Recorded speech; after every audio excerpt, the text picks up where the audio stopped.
નમસ્કાર વિદ્યાર્થી મિત્રો, આજે આપણે ધોરણ 12 ની અંદર ગાલા એસાઇનમેન્ટ પ્રશ્નપત્ર 3 નો વિભાગ એ નું સોલ્યુશન મેળવીશું. આપણે આવી રીતે દરેક પ્રશ્નપત્રનું સોલ્યુશન આ YouTube ચેનલ પર મૂકવામાં આવશે. જે પણ વિદ્યાર્થી મિત્રોએ હજુ સુધી આ YouTube ચેનલ સબસ્ક્રાઇબ ન કરી હોય તો સબસ્ક્રાઇબ કરી દો, લાઈક કરી દો અને તમારા મિત્રો સુધી શેર કરી દો. આપણે પ્રશ્નપત્ર 1 અને પ્રશ્નપત્ર 2 ના વિભાગ એ ઓલરેડી અપલોડ થઈ ગયેલા છે. જે પણ વિદ્યાર્થી મિત્રોને તૈયાર કરવાના બાકી હોય તો તૈયાર કરી દેવા. અને બીજી વસ્તુ, જે પણ વિદ્યાર્થી મિત્રો ધોરણ 12 ના ટેલિગ્રામ ગ્રુપની અંદર જોડાવા માંગતા હોય તો નીચે ટેલિગ્રામ ગ્રુપની લિંક આપેલી છે. હવે આપણે પ્રશ્નો તરફ જઈએ તો બોર્ડની એક્ઝામની અંદર કુલ 20 MCQ વિભાગ એ ની અંદર પૂછાય છે. તો એ આપણે 20 MCQ નું સોલ્યુશન કરીશું. જુઓ તો આની અંદર પહેલો MCQ શું છે કે નફા નુકસાન ફાળવણી ખાતાની કઈ બાકી ઉધાર બાકી એટલે તો ઉધાર બાકી કીધી છે. ઉધાર બાકી હંમેશા ખોટ દર્શાવે અને નફા નુકસાન ફાળવણી ખાતું છે એટલે શું કહેવાશે? એને વહેંચણી પાત્ર ખોટ કહેવામાં આવે. ભાગીદારના ચાલુ ખાતાની જમા બાકી નું વ્યાજ પેઢી માટે શું ગણાય? તો એ પેઢી માટે શું ગણવામાં આવશે? ખર્ચ કરવામાં આવશે. જ્યાં વ્યક્તિગત કૌશલ્ય મહત્વનું હોય ત્યાં પાઘડીની કિંમત ઓછી હોય છે. પાઘડી એ કયા પ્રકારની મિલકત છે? તમને ખબર છે? પાઘડી એ અદૃશ્ય મિલકત છે. પુનઃ મૂલ્યાંકન ખાતાનો નફો કે નુકસાન ભાગીદારો વચ્ચે કયા પ્રમાણમાં વેચવામાં આવે છે? તો જૂના નફા નુકસાનના પ્રમાણમાં વેચવામાં આવે છે. ભાગીદારી પેઢીનું પુનર્ગઠન થાય ત્યારે ખાલી જગ્યા બનાવવામાં આવે છે. તો પુનર્ગઠન વખતે પુનઃ મૂલ્યાંકન ખાતું બનાવવામાં આવે છે. ભાગીદારના પ્રવેશ વખતે સામાન્ય અનામત અને નફા નુકસાન ખાતાની જમા બાકી ખાલી જગ્યા ખાતે લઈ જવામાં આવે છે. તો એ ક્યાં લઈ જવામાં આવે? ભાગીદારના મૂડી ખાતે. એ પણ કયા ભાગીદાર? જૂના ભાગીદારોના મૂડી ખાતે લઈ જવામાં આવે છે. નવા ભાગીદારે લાવેલ પાઘડીનું પ્રીમિયમ ખાલી જગ્યા બાજુ લઈ જવામાં આવે છે. તમને ખબર છે કે નવો ભાગીદાર પાઘડીની રકમ રોકડમાં લાવે એને પાઘડીનું પ્રીમિયમ કહેવામાં આવે છે. એ રકમ જૂના ભાગીદારો વચ્ચે ત્યાગના પ્રમાણમાં તેમના ખાતે જમા થાય છે. તો અહીંયા શું લાવશે? જુઓ કે જૂના ભાગીદારોને મૂડી ખાતે તેમના કયા પ્રમાણમાં? ત્યાગના પ્રમાણમાં. એટલે જવાબ શું આવશે? ડી આવશે. નિવૃત્ત થતા ભાગીદારને ચૂકવવાની બાકી રકમ પર ભાગીદારી કરારમાં કોઈ ઉલ્લેખ ન હોય તો ખાલી જગ્યા વ્યાજ ચૂકવવા પાત્ર બને છે. તમને ખબર છે કે ભાગીદારની લોન પર કેટલા ટકા વ્યાજ ગણવું પડે? 6% વાર્ષિક.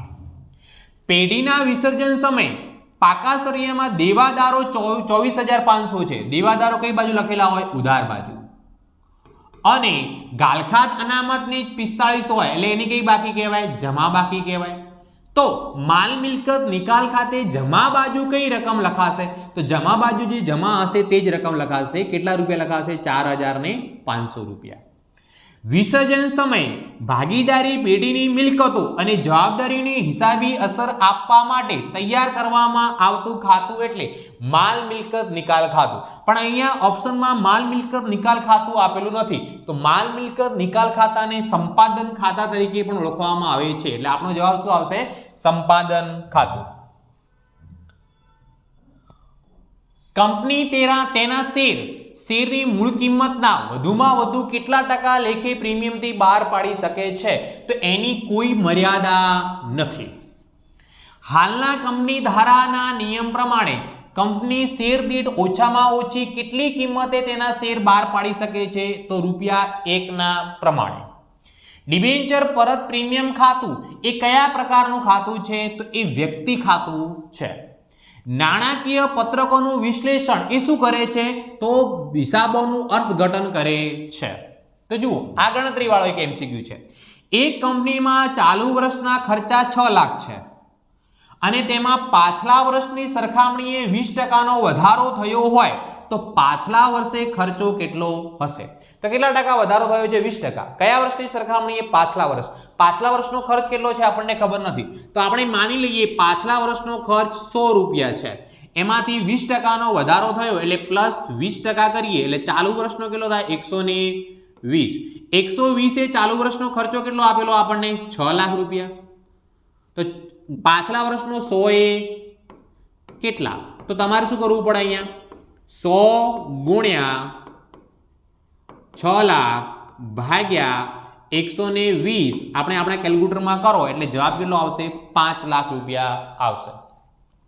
પ્રવાહી ગુણોત્તર એ તરલતાનું માપ છે. નીચેનામાંથી